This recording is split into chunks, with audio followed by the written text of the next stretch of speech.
بسم اللہ الرحمن الرحیم۔ السلام علیکم پیارے بچوں، کیسے ہیں آپ لوگ؟ آج ہم نئے نصاب کے سبق نمبر 2 قومی اتفاق،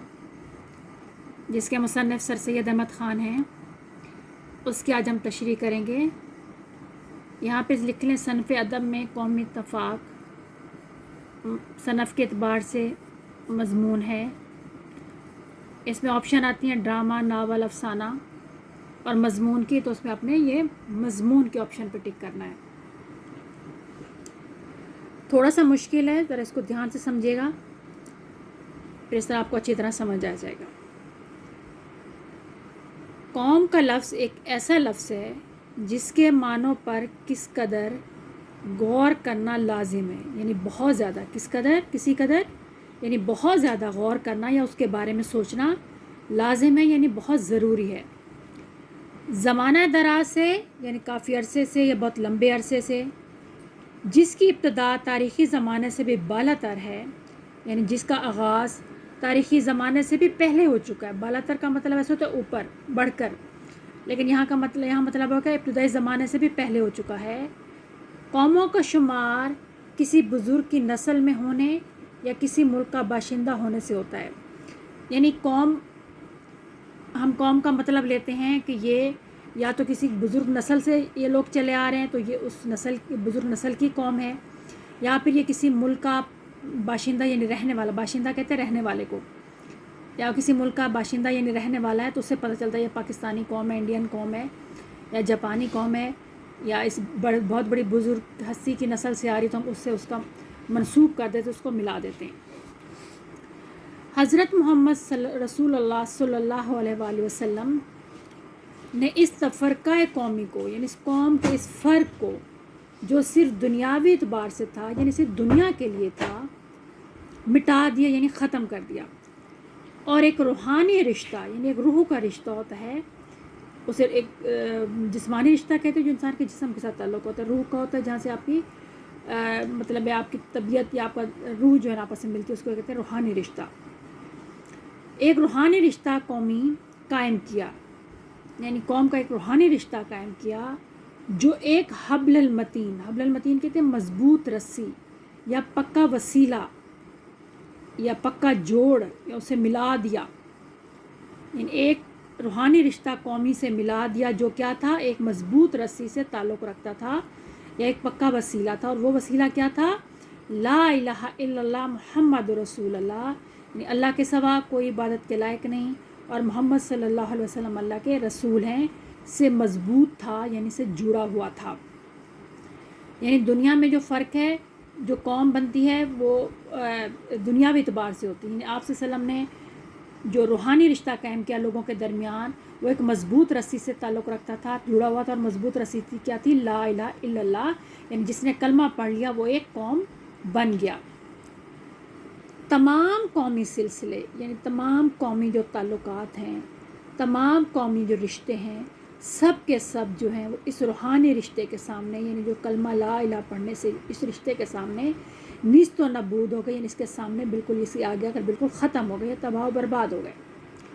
اور پھر ایک نیا روحانی بلکہ خدائی یعنی اللہ کی طرف سے بنایا ہوا قومی رشتہ قائم ہو گیا، یعنی بن گیا۔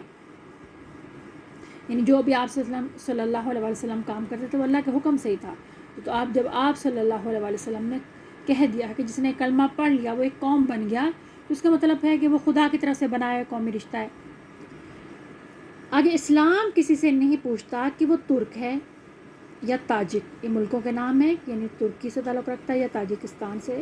وہ افریقہ کا رہنے والا یا عرب کا، وہ چین کا باشندہ ہے یعنی چین کا رہنے والا، یا ما چین یا چین سے باہر کسی ملک کا، وہ پنجاب میں پیدا ہوا یا ہندوستان میں، وہ کالے رنگ کا ہے یا گورے رنگ کا، بلکہ جس کسی نے عروۃ الوثقی کلمہ توحید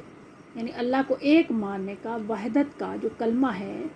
عروۃ الوثقی اس کو پکڑ لیا، مضبوط، عروۃ الوثقی کا مطلب ہوتا ہے مضبوطی سے پکڑ لینا، اس کو گرفت پکی کر لینا اس پہ، تو جس نے کلمہ توحید کو پکڑ لیا، اس پہ اپنی گرفت مستحکم کر لی، وہ ایک قوم بن گیا۔ ٹھیک ہے، مجھے اس بات کے دیکھنے سے نہایت افسوس ہے، یعنی مجھے یہ بات دیکھ کر مجھے بہت دکھ ہوتا ہے کہ ہم سب آپس میں بھائی تو ہیں مگر مثل برادران یوسف کے، لیکن یوسف علیہ السلام کے بھائیوں کی طرح، کہ جس طرح یوسف علیہ السلام نے اپنے بھائی کو کنویں میں پھینک دیا تھا،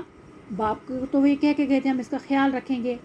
لیکن راستے میں ان کی نیت، جو ان کے ارادے تھے انہوں نے اس کو پورا کیا اور ان کو کنویں میں اکیلا ڈال دیا۔ تو بالکل ہماری مثال، ہم کہنے کو تو بھائی ہیں حضرت یوسف علیہ السلام کے بھائیوں کی طرح، لیکن مثال ہماری بالکل انہی جیسے، ہمارے دل کے اندر کچھ اور ہے۔ آپس میں ہماری جو دوستی ہے، محبت ہے، یک دلی یعنی ایک دل جو ہمارے ہیں، اور یک جہتی یعنی اتفاق جو ہے وہ بہت ہی کم ہے،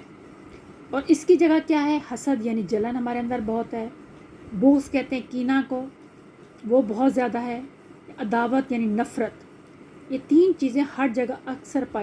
ہر جگہ اثر پائے جاتے ہیں، ہر جگہ موجود ہوتی ہیں، جس کا نتیجہ کیا نکلتا ہے کہ ہم آپس کی نا اتفاقی ہو جاتی ہے، یعنی آپس میں اتفاق ہی نہیں ہوتا، اکٹھے مل کر بیٹھ ہی نہیں سکتے، اکٹھے مل کر کسی بات پر اتفاق کر ہی نہیں سکتے۔ شیطان جس نے خدا سے وعدہ کیا تھا، قرآن میں ارشاد ہے، شیطان کہتا ہے کہ میں ضرور ان کو تیری صراط مستقیم یعنی سیدھے راستے سے ہٹا کر رہوں گا، جس نے خدا سے وعدہ کیا تھا کہ جیسے تیرے نیک بندے میں ان کو سیدھی راہ سے ہٹا کر دکھاؤں گا۔ اس نے ایک مقدس اور بظاہر نہایت نورانی ہیلے سے، یعنی ایک پاک اور دیکھنے میں نہایت روشن بہانے سے، اس نے آپس میں بھائیوں کے، جن کو خدا نے بھائی بنایا ہے، یعنی جن جو کلمہ پڑھ لیا آپس میں بھائی بن گئے ہیں، وہ ایک مطلب دیکھنے والے، بظاہر دیکھنے میں تو ایک جو ہے نا وہ کہتے ہیں روشن بہانہ ہے، طریقہ ہے، اور ایک پاک طریقہ ہے۔ اس پاک طریقے کے ذریعے اس نے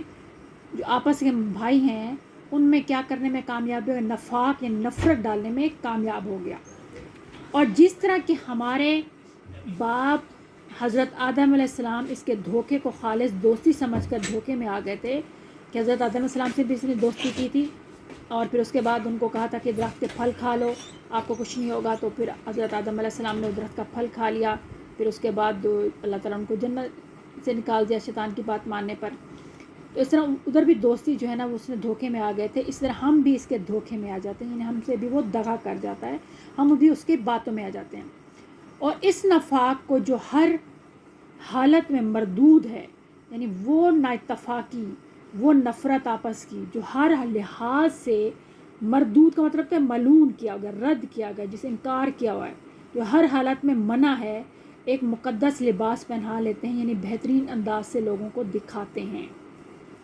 کیا ہے کہ شیطان نے جو ہمیں دوستی کا لبادہ ہم پر جو ڈالا ہوا ہے، ہم اس کے دھوکے میں آ جاتے ہیں، اور وہ جو نفرت جو ہر حالت میں منع ہے، وہ ہم کیا کہتے ہیں اس کو ایک بہترین انداز سے اپنے دوسروں کے ساتھ ہم وہ کرتے ہیں، اور ہمیں ایک دوسرے کو، یعنی منہ سے تو بھائی ہوتے ہیں لیکن اندر سے ہمارے اندر یہ ساری حسد، بغض، عداوت، یہ سب کچھ پائے جاتی ہے۔ تو ہم اس کو بہترین انداز سے، مقدس کہتے ہیں پاک کو، لباس کہتے ہیں کپڑوں کو، یعنی مقدس لباس پہناتے ہیں، یعنی بہترین انداز سے لوگوں کے سامنے